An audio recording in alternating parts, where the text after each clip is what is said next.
আমার প্রতিবেশী আমার দিকে চিৎকার করে বলছিলেন যে প্রতিদিন নাকি আমার বাড়ি থেকে মানুষের কান্নার আওয়াজ আসে, অথচ আমি একা থাকি আর সকাল 8টা থেকে সন্ধ্যা 6টা পর্যন্ত চাকরি করি। পরের দিন আমি বাড়ি থেকে বের হওয়ার একটা নাটক করলাম, আসলে নিজের খাটের নিচে লুকিয়ে থাকলাম।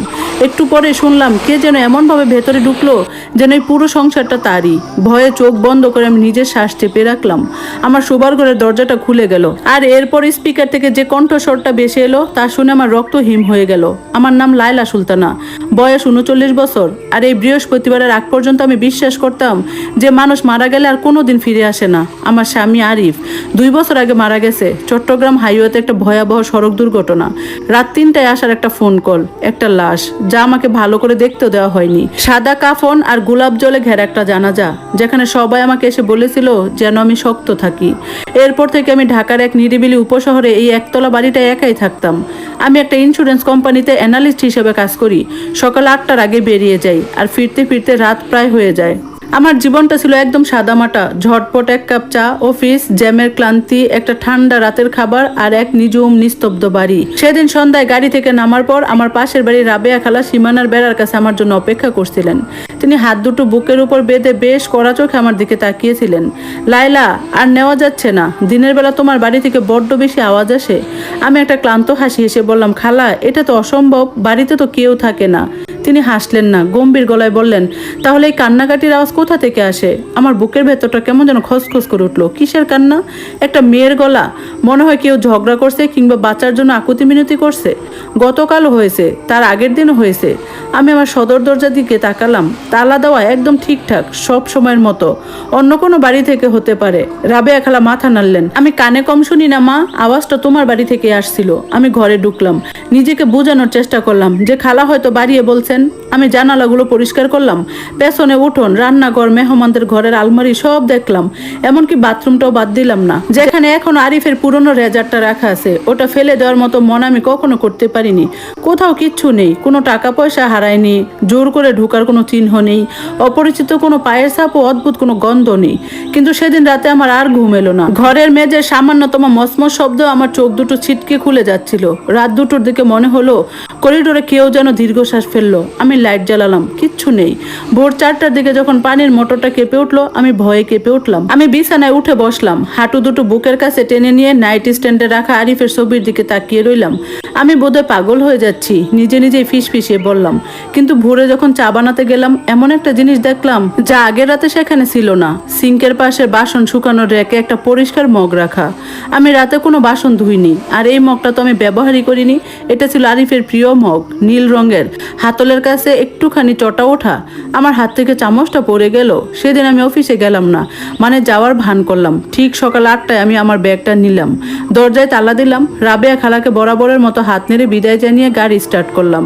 2 ব্লক দূরে গিয়ে গাড়িটা থামালাম, তারপর পেছনের গলি দিয়ে হেঁটে আবার বাড়ির দিকে রওনা হলাম। হাতের মুঠোয় চাবিটা শক্ত করে ধরা, বুকের ভেতর হৃৎপিণ্ডটা যেন কামারের হাতুড়ির মতো পিটছিল। আমি পেছনের বারান্দার দরজা দিয়ে একদম নিঃশব্দে ভেতরে ঢুকলাম। পুরো বাড়ির ফ্লোরটা ক্লিনারের সুবাসে আর এক অদ্ভুত ভীত চাদরের মতো ছড়িয়ে আছে। আমি সোজা আমার শোবার ঘরে চলে গেলাম। আমি জানি না আমি কি দেখার আশা করছিলাম, কোনো চোর, কোনো ডাকাত, নাকি কোনো জিনিসের আসর, এমন কিছু যা অত্যন্ত যুক্তি দিয়ে বা পুলিশ ডেকে মেটানো যায়। আমি খাটের নিচে হামাগুড়ি দিয়ে ঢুকে পড়লাম। কাঠের মেঝেটা ভীষণ ঠান্ডা ছিল, সেখানে ধুলোবালি, একটা হারিয়ে যাওয়া কানের দুল আর একটা ভাঁজ করা ছবি পড়েছিল যা আগে কখনো দেখিনি। আমি ওটাও হাতে নিলাম না, নড়াচড়া করার মতো ক্ষমতা আমার ছিল না। হাতে ফোনটা শক্ত করে ধরে রাখলাম, যে কোনো মুহূর্তে জরুরি নাম্বারে কল করার জন্য। 1 ঘন্টা কেটে গেল, 2 ঘন্টা, ফ্রিজের একটানা আওয়াজ হচ্ছিল। রাস্তা দিয়ে একটা রিক্সা টুংটাং করে চলে গেছে। রাবেয়া খালা রুকিঝুঁকি দিয়ে ওনার বারান্দা ঝাড়ু দিচ্ছিলেন। একটা কুকুর ক্লান্ত হয়ে যাওয়া পর্যন্ত একটানা ঘেউ ঘেউ করে গেল। কোথাও কিচ্ছু নেই। নিজের কাছে নিজেকে ভীষণ বোকা মনে হতে লাগলো। ঠিক দুপুর 12টার পর সদর দরজার তালাটা খুললো, খুব ধীরে, চাবি দিয়ে। ভয়ে আমার মুখটা শুকিয়ে কাঠ হয়ে গেল। কেউ একজন ভেতরে ঢুকলো। তারা কোনো জোর জবরদস্তি করেনি, কোনো দ্বিধাও করেনি। দরজাটা আলতো করে আটকে দিয়ে তারা বসার ঘর দিয়ে এমন এক ভয়ঙ্কর আত্মবিশ্বাসের সাথে হেঁটে এলো যেন এই বাড়ির প্রতিটি আসবাবপত্র, প্রতিটি কোণা আর প্রতিটি নীরবতা তাদের চেনা। আমি শুনলাম রান্নাঘরের কেবিনেটটা খোলার শব্দ এলো, তারপর পানির কল ছাড়ার আওয়াজ, কাচের গ্লাসে টুনটুন শব্দ। তারা নিজেদের জন্য পানি ঢাললো।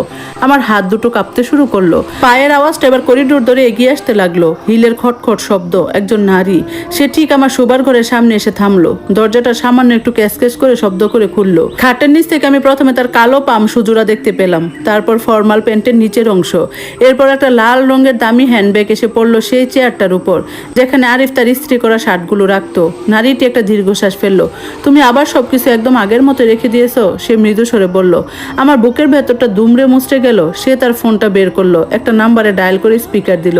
আমি আমার নিজের ফোনটাকে এত শক্ত করে চেপে ধরছিলাম যে স্ক্রিনের আলোটা আমার হাতের তালুতে ঠিক মতো পড়ছিল। নারীটি নরম গলায় বলল, আমি ভেতরে এসেছি।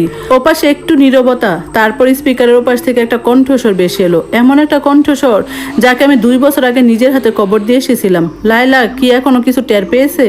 আমার মনে হলো শরীরের সমস্ত রক্ত জমে বরফ হয়ে গেছে। এটা আরিফ, আমার মৃত স্বামী।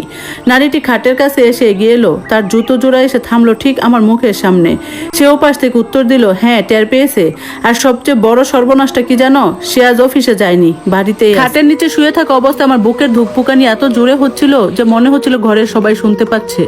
নারীটি আবার স্পিকারের দিকে তাকিয়ে ফিসফিস করে বলল, সে যদি সত্যিই বাড়িতে থাকে তাহলে কোথায়? ওপাশ থেকে আরিফের কণ্ঠস্বর বেশি এলো, শান্ত থাকো, পুরো বাড়িটা দেখে নাও। ও যদি কিছু শুনেও থাকে আজই সব শেষ করতে হবে। আমার শরীর ঠান্ডা হয়ে গেল। সব শেষ করতে হবে, এই কথাটার অর্থ আমি খুব ভালো করে বুঝতে পারছিলাম। নারীটি ধীরে ধীরে আলমারি খুললো, ড্রয়ার টানলো, তারপর বিছানার উপর বসলো। আমার মাথা ঠিক উপরে গদি সামান্য দুলে উঠলো। আমি নিঃশ্বাস পর্যন্ত নিতে সাহস পাচ্ছিলাম না। হঠাৎ করে ফোনে আরিফ বলল, ওই ছবিটা পেয়েছো? না, নারীটি উত্তর দিল, কিন্তু আমি খুঁজে বের করব। ছবিটি কারো হাতে পড়া চলবে না, ওই একটা ছবির সব প্রমাণ। আমার মনে পড়ে গেল খাটের নিচে পড়ে থাকা সেই ভাঁজ করা ছবিটার কথা। তাহলে ওরা এই ছবিটাই খুঁজছে। নারীটি নিচু হয়ে বিছানার দিকে তাকানোর জন্য হাঁটু কেড়ে বসলো।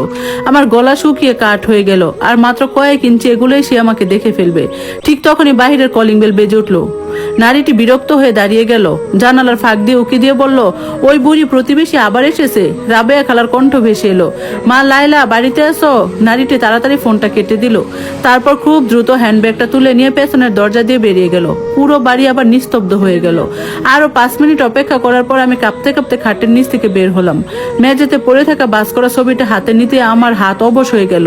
ছবিটা ছিল 2 বছর আগের। ছবিতে আরিফ দাঁড়িয়ে আছে, তার পাশে সেই লাল ব্যাগলি নারী, আর তাদের মাঝখানে দাঁড়িয়ে আছে একটা 7-8 বছরের ছোট্ট মেয়ে। ছবির পেছনে কালো কালি দিয়ে লেখা, আমাদের নতুন জীবন। লায়লা যেন কোনোদিন সত্যিটা জানতে না পারে। আমার চোখের সামনে সবকিছু ঝাপসা হয়ে গেল। ঠিক তখনই আমার ফোনে একটা অচেনা নাম্বার থেকে ভিডিও মেসেজ এলো।